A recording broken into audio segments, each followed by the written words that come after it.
New Black Wall Street Book Club. Evan Jefferson, brother, much love.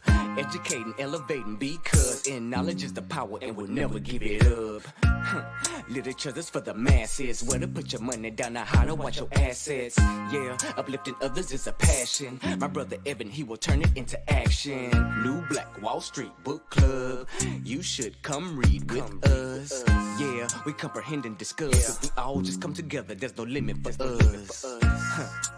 Here comes your host, New Black Wall Street. Evan, take it away. New Black Wall Street Book Club. All right, good evening to you, beautiful people. Thanks so much for joining us here tonight on the New Black Wall Street Book Club After Dark. That's right, 30 minutes a night to keep our everlasting mind right. I'm your host, ERGJ, your certified global financial educator, CEO of ERGJ Enterprises, The Black Bazaar, an international best-selling author of the book, The Black Billionaires Club. The book that I wrote, guys, is a study of black wealth. It's a study of the 12 richest black people in the world today and how they built their wealth. And I just truly believe that if you want to be wealthy, that's a big if, by the way. But if you do, I recommend that you study wealthy people. You can begin that study by picking up a book. Take a look. It's in a book. Reading Rainbow 2.0 here tonight on the New Black Wall Street Book Club. You can find a book by simply going to the website, theblackbillionairesclub.com. That's right, theblackbillionairesclub.com. Pick up your copy today. Well, it's roll call time, beautiful people. Let's find out who's joined us here tonight as we get right into this thing here tonight, man. The University of Success. We got a little barn burner for us here tonight. Go ahead and let us know where you're connected from. What city, what state, what country. What city, what state, what country. Also, let us know. Go ahead and hit that like button, share button as well. What city, what state, what country. Roll call time. Who's here ready to learn here tonight, man? I'm broadcasting from our virtual studios here in Decatur, Georgia. That's right, Decatur, where it's greater. Love to know just how far our reach is here tonight. As you guys let us know where you, our students, might be here tonight. Let's get Miss Goodrich in the house, man. Happy Tuesday to you. Thanks so much for joining us here tonight on the New Black Wall Street Book Club, the After Dark series. Brother Wilhelm Watt just got his book. He's ready to rock and roll. Just got it in today, I believe. Miss Nita Diane is in the house out of Albany, Georgia. Miss Teresa Gilliard joined us as well out of Chandler, Arizona. Thanks so much for joining us here today. And also Miss Vivian Reed. Now, we're broadcasting here on Facebook, YouTube, and also Instagram. So just, again, want to connect with you guys and see what's going on. Now, we're going to get right into this thing here tonight. We do want to kind of set you up to understand what we got going on here. The University of Success is, I find it to be a book that, I'm like, why weren't we, why wasn't this something I was forced to read during my adolescence years? But at any rate, what happens is, they have their own reading schedule for us, but we can make our own. And so we're deciding to go find the books that's going to help us get to where we want to be in life. And I believe this is one of those things. This is it's almost like it is class. So hopefully you got a pen and paper. If you don't, you can use use your finger motion, your muscles to remind yourself of what you might capture here tonight, as we're going to be talking about how to overcome failure. How to overcome failure. Okay. Now, we have four lessons that four stumbling blocks, so to speak, because how to overcome something first is be able to recognize it's happening in your life, and then you can actually do something about it. And so we'll start there by looking at the first four, and then we'll get into 5, 6, and 7, I believe, today. Right, the first stumbling block was the blaming others, blaming everybody else for your disposition in life. That was the first stumbling block that we covered yesterday. The second stumbling block was blaming yourself. Right? Belittling yourself. You're just not good enough. All that stuff. I mean, all that bad talk. We covered that yesterday. That was the second stumbling block. The third stumbling block was having no goals. No goals. Right? You're not going anywhere. No goals. And then the third stumbling block was having the wrong goals. Having the wrong goals. Now we'll go back here to catch our opening quote. It says this: very often we are our own worst enemy, as we foolishly build stumbling blocks on a path that leads to success and happiness. As we foolishly build stumbling blocks on the path that leads to success and happiness. And so we'll pick up where we left off at yesterday. If you missed yesterday, you can catch the replay. You'll find it on my Instagram and my stories or whatever it is, my reels. You'll find it on Facebook. You can find it if you want to find it. So we'll pick up here today. Again, the University of Success. That's what we're going through. Some people went and got the book. Some people didn't.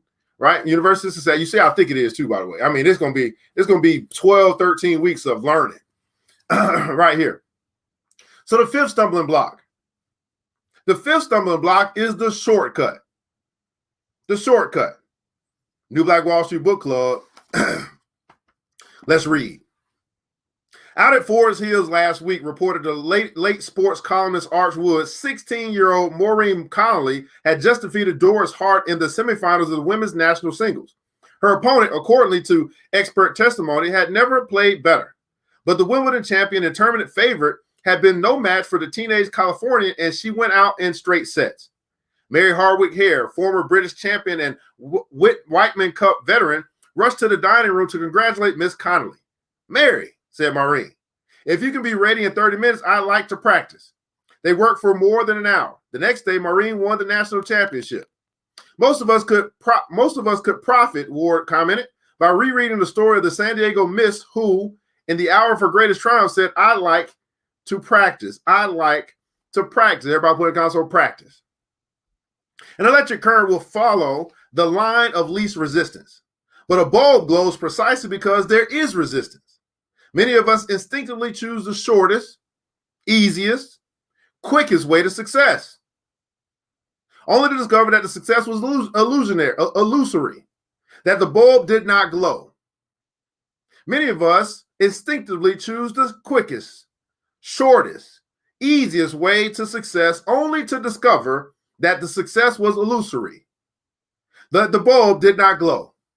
That's very interesting because as I was thinking about what I just read, I'm thinking about, we got these stimmy checks that just came in, and it seems to be this thing is popping up again. It happened last year around this time when the stimmy checks came with this whole flower susu thing. Everybody wanted to go and be a friend to a friend and try to move up the flower to get $4,000, putting in $500, but that didn't last very long. Where is it today? When we start talking about real assets that people can invest in and things like that, no, that takes too long. Don't be in such a rush to get rich. That's what the good book says. But many of us, when we talk about practice, one thing we need to practice is patience. Patience. Practice patience. It's a virtue, they say. Practice patience. There have been too many platitudes about hard work. We shall try not to add to them. Hard work is only rarely pleasurable, but conquest of matter, mind, or soul is pleasurable. It is conducive to well-being, to happiness. And no conquest can be achieved without hard work. No conquest can give true pleasure if it is not required hard work. Too often, the shortcut, the line of least resistance, is responsible for evanescence and unsatisfactory success. Too often, the shortcut is responsible for the choice of unsuitable goals. We discussed a moment ago. I know a man who was a magazine editor and a good one. He has known for 15 years that he was born to be a teacher. Teaching meant first the acquisition of a master's degree, then a slow start in a small school, a long period of hard work and a low salary. He had a flair for writing and rewriting. It paid off quickly and opened up good fortune to him in magazine work. He took his choice consciously, and he is not miserable. He is a competent and respected man, but he is not entirely happy. He cannot feel successful. He is good-natured about it and views his failure quite sensibly, but it remains a failure. Now, there are other shortcuts. One is the refusal to observe established rules of decency and honesty. A good many of our higher bracket businessmen might have been just as rich, just as powerful, but more respected and infinitely happier if they had taken the slower and longer road of absolute ethical integrity and moral decency. The habit of sharp dealing or hard driving seemed necessary to success. It was certainly quicker and more profitable. Some part of them is now forever cut off from happiness. Can this be called success? Sharp practices and immorality often succeed, quote unquote, precisely because the vast majority of mankind senses intuitively that decency and honor are necessary to happiness. They are therefore relatively innocent and to some extent at the mercy of the liar and swindler. Barnum was right. Barnum was right in a way. There's a sucker born every minute. There's a sucker born every minute. And thank God for the suckers of decency. They are the salt of the earth. They are those in whom the possibility of happiness had not been killed. So this fifth stumbling block that we might put in front of us that causes us to fail is trying to take the easy way out, the shortcut. Now, I'm sure you're just like me. You've had moments in your life where it was like, hey, let me take the shortcut. Let me get the cliff notes, whatever the case may be. But there's something to be said about working hard for your results that brings some type of satisfaction to it as well. Not that you just got it easy, but that you actually worked to get it. Be careful of the shortcut. The sixth stumbling block. Again, how to overcome failure. First, you must recognize that it might be something that you're putting in front of yourself. Our own worst enemy is ourselves. Is the exact opposite of the fifth, taking the long road. There's an old saying that the longest way round is the shortest and sweetest way home. That may often be true in love, but not always in life. It is told that once Einstein, when asked to explain his theory of relativity, replied that perhaps the simplest example he could offer was the following. When a boy spends an hour with the girl he loves, it seems like a minute. But the same boy compelled to sit on a hot stove for a minute would feel like it was an hour. We're talking, however, about reality and not relativity.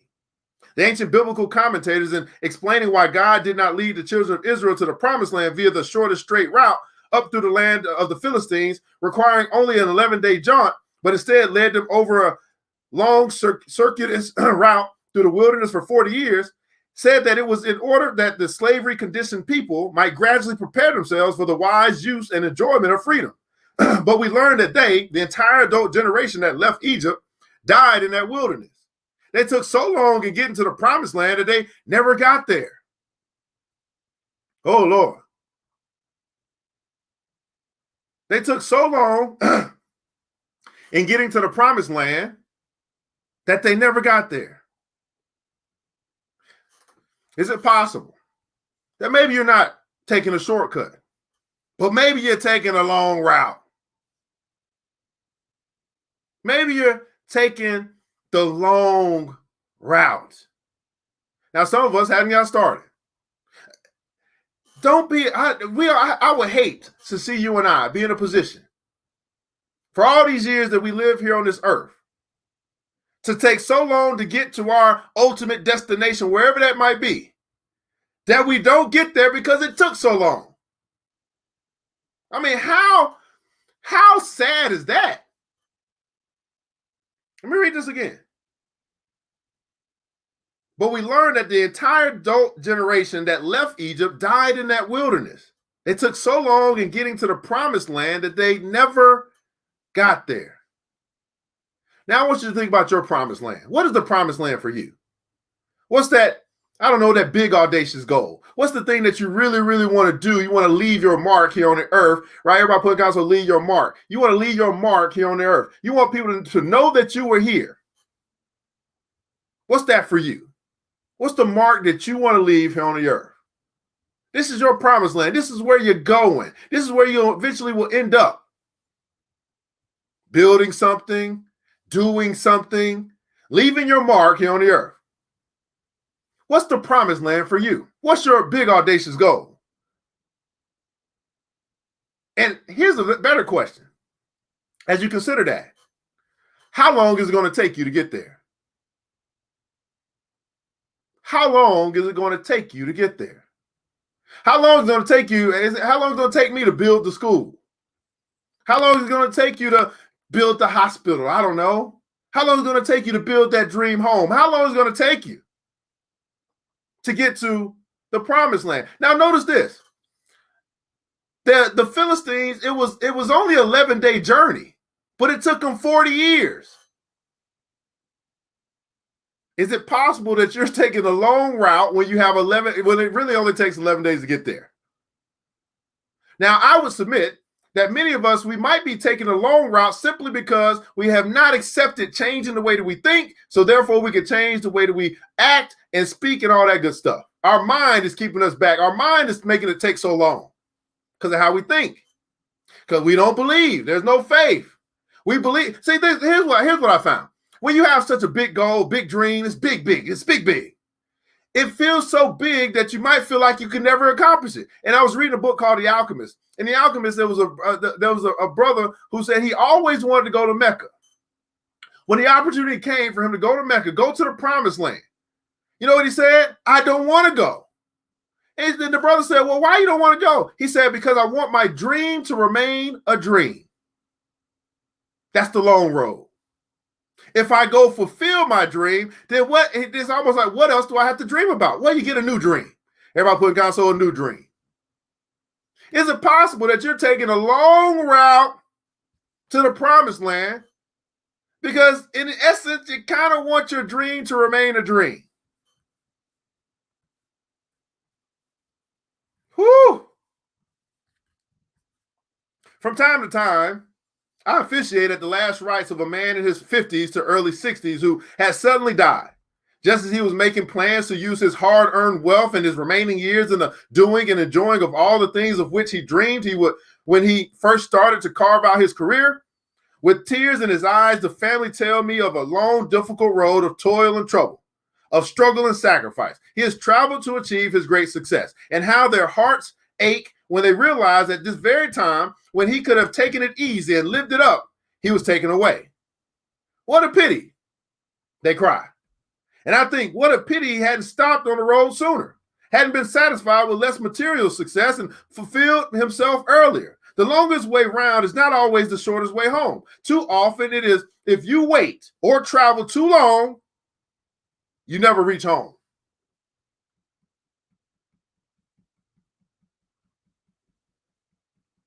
The longest way round is not always the shortest way home.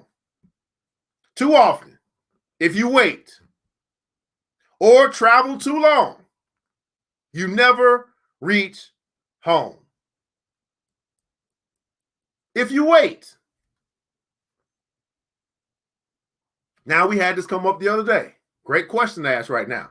When you think about your promised land, when you think about what you want to do, what you want to accomplish, whatever the case may be, where you want to travel to, I don't know, your big audacious dream. Let me ask you this.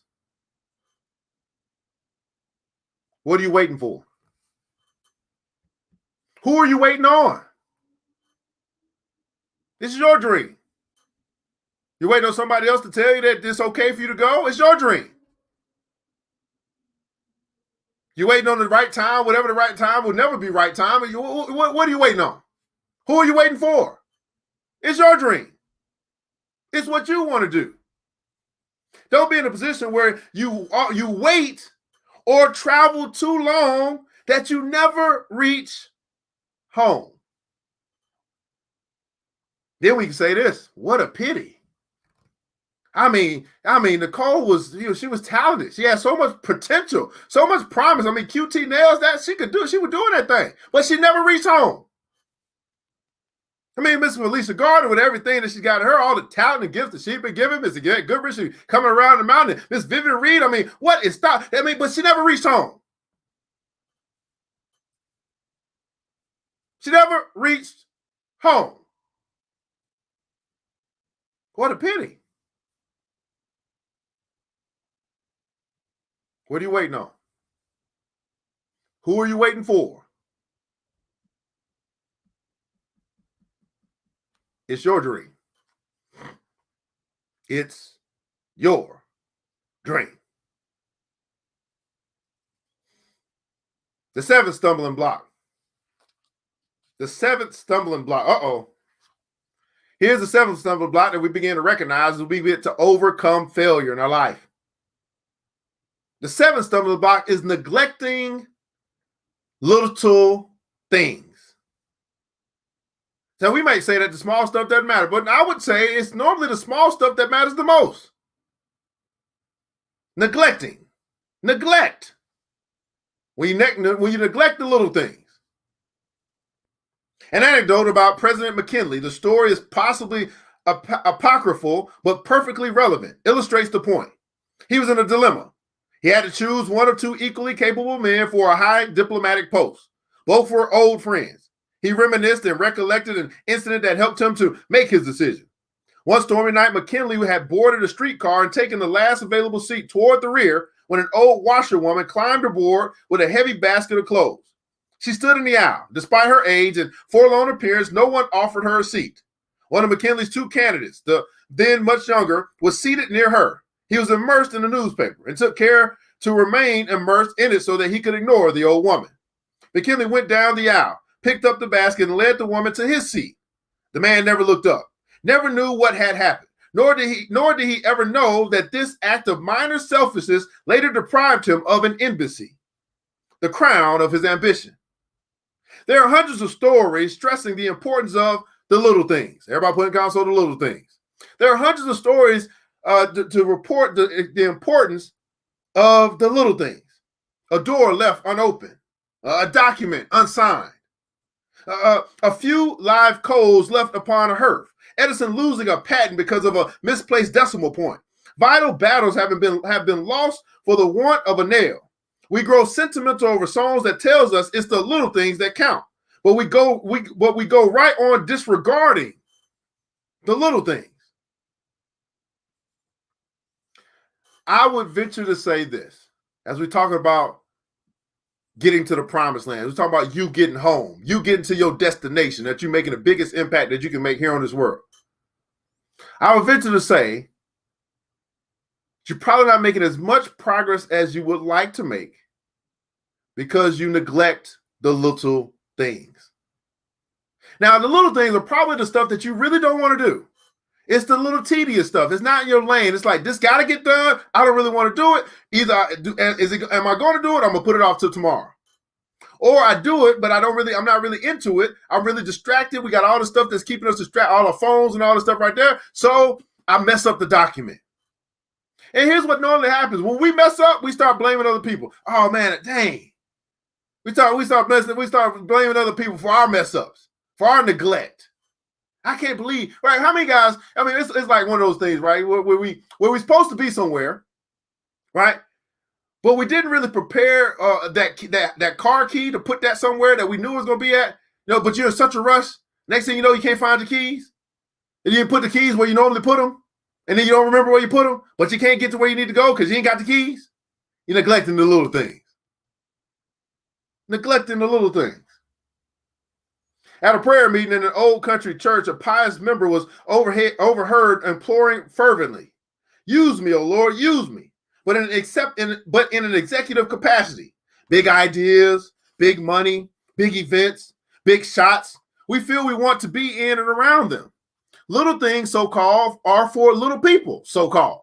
The truth is that no man, no job is little. Men and jobs are different, easier to handle or easier to approach or with a less significant result, but everything that requires noticing or doing is big. Without sharp knives, a French chef once said, I'm just another cook. It was good news to the apprentice who sharpened his knives. The good executive keeps his finger on the little things. He knows that they may, if mishandled, become big problems. How many guys have been in a situation in your life where the little things became a big problem?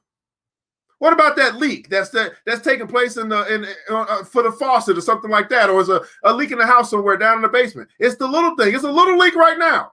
But if you don't take care of that leak, oh Lord, it might be a big problem. See, many of us, we simply have these little holes in our character. And we go on each and every day, each and every week, each and every month, just acting like we don't need to fix this little hole in our character. And everybody has them. Everybody has some flaw that they can either choose to work on or they can choose to neglect. And the stuff that we neglect becomes big problems later on. I mean, try neglecting your health long enough. Supposed to walk around the block, never walk around the block. What is going to happen? Try neglecting your teeth long enough. Supposed to wash and floss and all that stuff. You don't do it long enough, what's going to happen? Neglect is like a weed. It just grows, it becomes bigger, and now it was a little problem at first, and it becomes a big problem later. And that big problem costs a lot of money.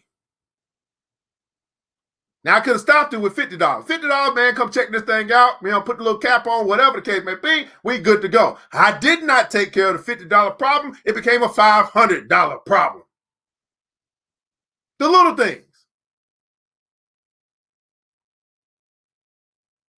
here's the interesting thing.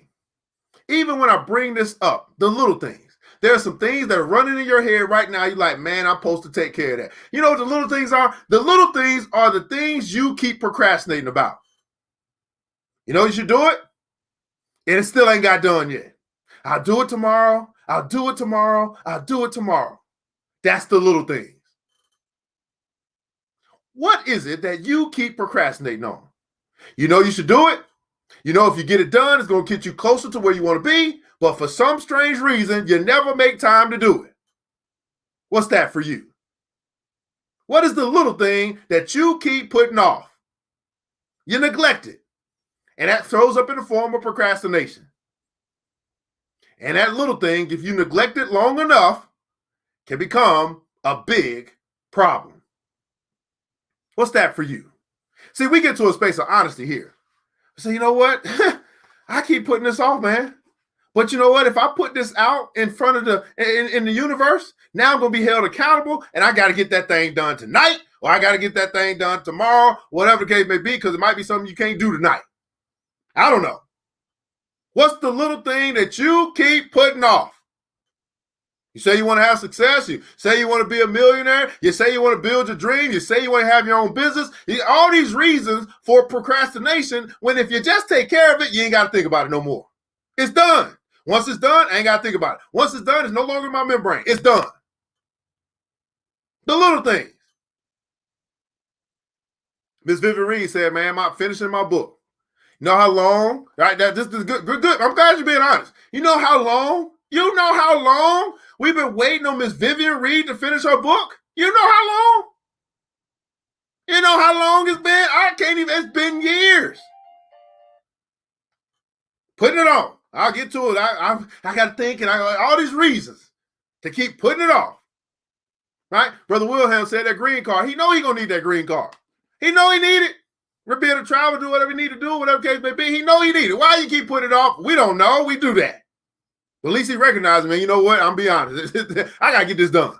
I mean, as soon as I get this thing, go through this whole rigorous process to get this green card, right? It's one less thing I have to think about. And I want to tell you this. Here's what happens. I want you to understand it. When you start taking care of the little things, this helps to relieve your stress. Let me tell you why. Because what happens is, as long as you know that you're supposed to do something, and the world keeps reminding you, the universe keeps reminding you, your Father, your God, he keeps reminding you, hey, do this. Hey, take care of this. Hey, take care of this. You got to get it later. Man, I don't feel like it. Whatever. Well, what happens is you get constipated. You get constipated on yesterday's news. Uh-oh. You constipated. You're filled with stuff that should have been done a long time ago. You're not giving yourself room to get the new ideas, to get new creativity, to get fresh water into your life. You're constipated on stuff that probably should have been done months ago. You leave yourself no room for newness into your life. You start taking care of some of that stuff. You start knocking out the little things. Man, the whole world starts opening up. Okay, here's a person that we recognize in this world that gets stuff done. Good Lord say, hey, do this, you get it done. Universe say, hey, take care of this, you get it done. Man, what happens? What happens for the person that gets stuff done? To whom much is given, much more is required. Everybody put it down, so get it done. Get it done. No more neglect on the things you know you should have taken care of a long time ago. Right? Somebody said the yard, man, you got to take care of the yard, man. Every time I look at the yard, oh my goodness. Right? It probably started with wasn't that bad. Had a few leaves here, had a little grass here, but we kept neglecting and it kept neglecting. Now we got a big problem. It's going to take it's going to take more than an hour. It would have took me an hour if I took care of it when I first noticed it. Now it's going to probably take a few hours. Now I got to figure out how I got this time for this few hours to take care of the yard. And if I don't take care of the yard, the neighbor's going to be complaining and all that stuff. Nobody want to go through all that. So true. Procrastination kills dreams. We need to face the truth and take care of the little things. So these are always, man, you always using that we stuff. You need to, your vocabulary needs to get to I. right? Stop putting everybody else into your mess. No, I need to face the truth and take care of the little things. That generalization stuff don't really work. It don't push you forward. It's just recognizing that there's a problem out here in the world. No, do what I need to do. Leave since last fall. Oh man, it's absolutely true, man. Right? Or mail out the rest of my books. Look at that. So wait a second. So you got books that have been bought and they still need to be mailed out? What kind of impact is that gonna make on your customers? They still waiting on their book. What's the problem? See what I'm saying? Like, I don't even know how long that's been, but when we start talking about customer service and speed, really? Also get my business license website done. So you got 3 things that you know you need to get done. You had the weekend that just passed by. I mean, here's my question, Felicia. How long is that going to take? When you going to get it done? And here's what I ask when people, all my mentees, all the people that come to me for coaching and stuff like that. Here's the number one thing I ask: how bad do you want it? How bad do you want your own business? How bad do you want it? Because if you really want it bad enough, those things would have been mailed out a long time ago. If you really want it bad enough, you went down there to get your business license. If you really want it bad enough, you'd be working on that website right now. How bad do you want it?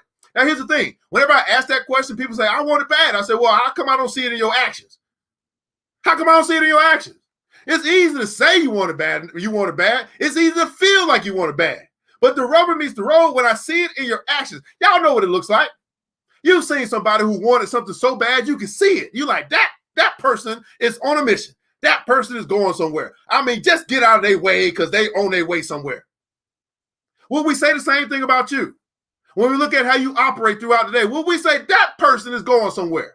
That person is great. That person is on their way to stardom. Will we say that when we look at your actions? Not about what you say, but what you do.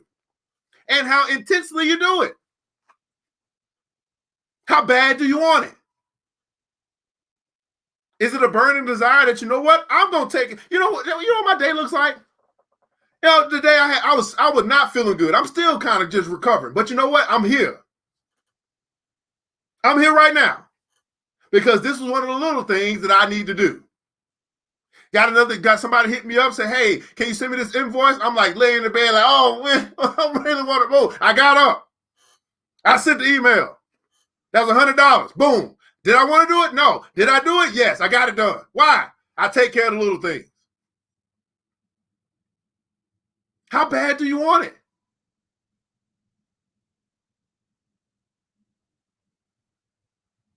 Whew. How bad do you want the financial freedom? How bad do you want to leave your job and start your own enterprise? How bad do you want it? When I look at your actions, not just listening to your words, because people say a whole bunch of stuff. Not about what you say, it's about what you do. Actions speak much louder than words. Yeah, you sound all fiery. Yeah, you sound good. Yeah, you woke up, you woohoo. Yes, let's get it. But then when I watch your day, right, if the walls could talk, what would they say? Oh, she took 30 minutes just to lay here and just do nothing for a while. Then she was on the phone talking for 45 minutes, not about much of nothing. See, but the whole time, that whole hour and 15 minutes went by, that business license could have got done. But nope, she took another call that didn't lead her nowhere. I mean, man, we got to start having some priorities. How bad do you want it? How bad do you want to get your story out there, Miss Vivian? How bad? It's been a long time. How bad do you want other people to experience this story that's going to come out of you? How bad do you think about the people, the lives that'll be changed by you sharing your story? How bad do you think about that? Like, man, how many souls am I going to save by me just putting this thing in the manuscript? And how important is that to you? How bad do you want it? How bad do you want to save the people who to not have to go through what you have been through, to keep them on a different path? How important is that?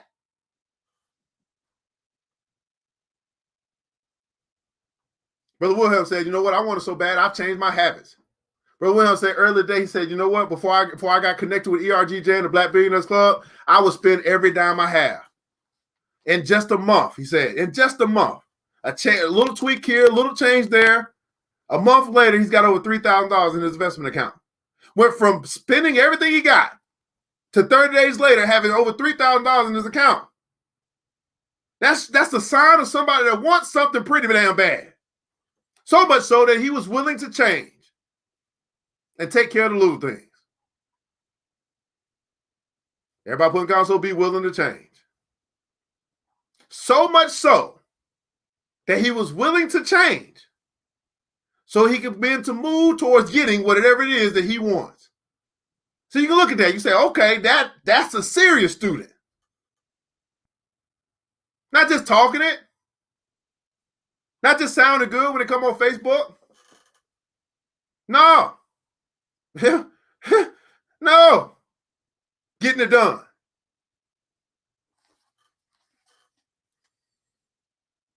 Oh, I'm over here. Oh, okay. I don't lost where I was at. Okay, the good executive keeps his finger on the little things. He knows that they may, if mishandled, become big problems. To an operating surgeon, there are no little things. Every slightest detail is a matter of life and death. To a lawyer, an obscure and minute legal confusion may cost the client liberty, even life. To a clergyman, there are no small problems. In a human soul, there is nothing unimportant. We must appreciate the details. Everybody put in console, appreciate the details. We must appreciate the details. We must care for them. Oscar Hammerstein II once saw a close-up of the Statue of Liberty taken from a helicopter. The head of the statue was revealed in fine detail, and Hammerstein noticed that the sculptor had done a painstaking job with the lady's coiffure. Every strand of hair was in its proper place. In his day, he could hardly have known that anyone, save possibly a seagull, would ever see that hair. But he gave it as much care as he had the face, the arm, and the torch.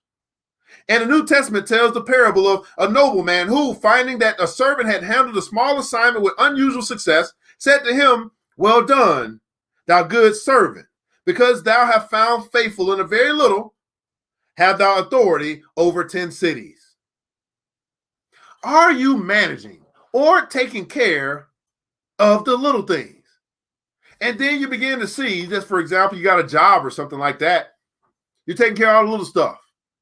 That's getting noticed. Oh, they pay attention to detail. They take care of the little stuff. Here's a person that we can give some more authority, we can give some more responsibility, and we can give some more money. Here's the person that overlooks everything. They come here to get the paycheck. Here's not a person that we can entrust with more responsibility, not a person we can trust with more authority, not a person that we should be giving more money to.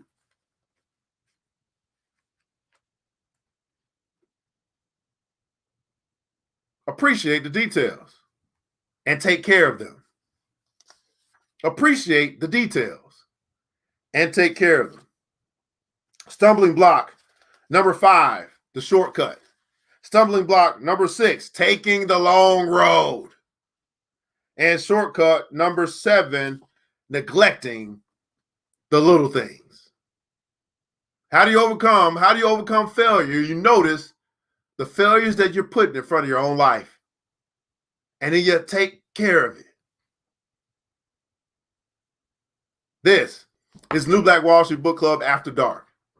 In the comments below, I'd love for you to share something that you learned today, your takeaway today. And I know you probably got a lot of different thoughts because as we're doing this at night, some stuff is coming. You might not type it all the time. It might be some stuff that's personal. I get it, right? But this is all about helping you to truly live your best life. To be able to recognize or notice some things that you might be doing to yourself to keep you from living your best life. It's all good to name it and claim it, but why don't we do the dirty work and fix ourselves? I'm simply asking you to answer this question in the comments below. Was this worth your time and why? Was this worth your time and why? Now, I know I talk much faster than you type, so while you guys are typing that out, letting us know your takeaway, your feedback, the seed that's made a difference, made an impact in your life tonight, we do want to share our sponsors who will help make the New Black Wall Street Book Club a success. The Black Bazaar, the Afro-centric marketplace, specializing in Afro-centric home decor, personal care products, also Black art-inspired gifts. Check out this Black-owned business at www.theblackbazaar.com, www.theblackbazaar.com.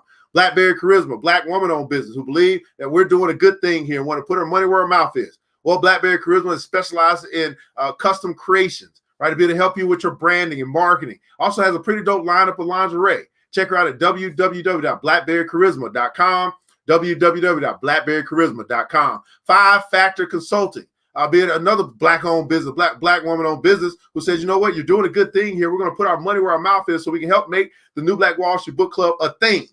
Well, 5-Factor Consulting is going to be able to help you to get the money right? It can help you repair your credit, increase your cash flow, help you go down that yellow brick road on your pathway to the pot of gold at the end of the rainbow. Check her out at www.5factorconsulting.com. If you need help, you ain't getting the money thing right, you might need help. 5factorconsulting.com. Also, Big Sis Media, black woman-owned business who believe in what we're doing here, said, you know what, we're going to put our money where our mouth is, help the New Black Wall Street Book Club be a thing. Well, she's going to be able to help you be relevant, be current in this digital age, right? Help you with the website, your flyers, your commercials, your trailers, your podcasts, all that stuff. Well, get the help that you might need, right? Stop operating like it's 1999. It's 2021. Check out Big Sis Media at www.bigsismediagroup.com, www.bigsismediagroup.com.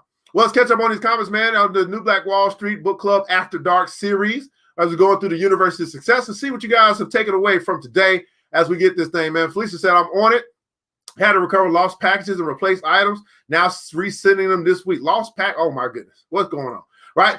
Bad enough to know that it's hurting to hear this and to be willing to change my bad behavior. Okay. All right. Absolutely. It's not gotcha. Let's see here. I have to take care of the little things. The little things will haunt you. Already knew it, but it sounds different when it's aimed directly at you. Always worth my time. All right, Miss Goodrich, man, worth my time. I have to get things done. Absolutely. To thy own self be true. How bad do you want it? Right? Miss Nita Diane says this, man. Yes, don't be in a rush. Slow my roll. Don't be in a rush. Slow my roll, man. Vivian, I recognize some of these signs of myself and will change my behavior because I am not a failure. You are not, absolutely. But you can recognize those things and you move forward. Yes, I'm working to finish what I started. I'm aware that I need to focus on the little things and appreciate the details. Ms. Glenda Tate Williams said, completing the little things will make me less stressful and save time and money in the long run. Yes. We talk a lot about, what I need to do and what I need to take and what I need to eat to reduce my stress. Some of your stress is simply coming from the stuff that you don't get done. Don't you know that some of your worry comes from the stuff that you know you should have done, but you didn't do? I mean, food and all that stuff got something to do with it. Well, but what if you just start clear? What if every day, think about this for a second. What if every day that you have here on this earth, you woke up with a plate and you went to bed with a plate empty? You cleared your plate. You took care of all the to-dos, all of the phone calls, all of the checking up. What if you did that every day? Oh, here's what's on my plate. Boom. By the time I went to bed, I went to bed free. I got everything done. Now, of course, that's very difficult to do because you're going to always have something that you could be doing, right? But what if you start taking care of the top 2-3 things that's on your plate every day? I mean, my goodness, how free will your mind be when you ain't got to be thinking about stuff that you didn't get done and you knew you neglected it and it should get done? How stress-free, how much anxiety will leave your body? How much worry will you not have? How much peace will you have? He's not giving us a spirit of fear, but a power, love, and a sound mind. All throughout the scriptures say, peace be unto you. Whoo! How much stress will you relieve in your life when you start taking care of the little things? I mean, that is a word. I can stay on that. How much stress will you relieve in your life if you start taking care of the little things? This is the New Black Wall Street Book Club After Dark. 30 minutes a day, my people. 30 minutes a night, my beautiful people. 30 minutes a night to keep your everlasting mind right. I want you guys to remember this, that it takes a village. It starts with us. Let's build as we climb together. We all we got, beautiful people. Matter of fact, we all we really need. Thank God. That's more than enough. Make sure you got a pen and paper at your bed before you go to bed tonight. You never know what downloads are going to come as we've been doing this thing. We're having a lot of testimonies, about the change that's taking place in the subconscious. It's just active now. Until next episode, you know what time it is. Mr. DJ, hit the music. It's the New Black Wall Street Book Club with your host Evan Jefferson. It's time for us to go. Now you ain't gotta leave the computer, but we encourage you to get out there and learn and apply all the things you learn at the New Black Wall Street Book Club. Yeah. The New Black Wall Street.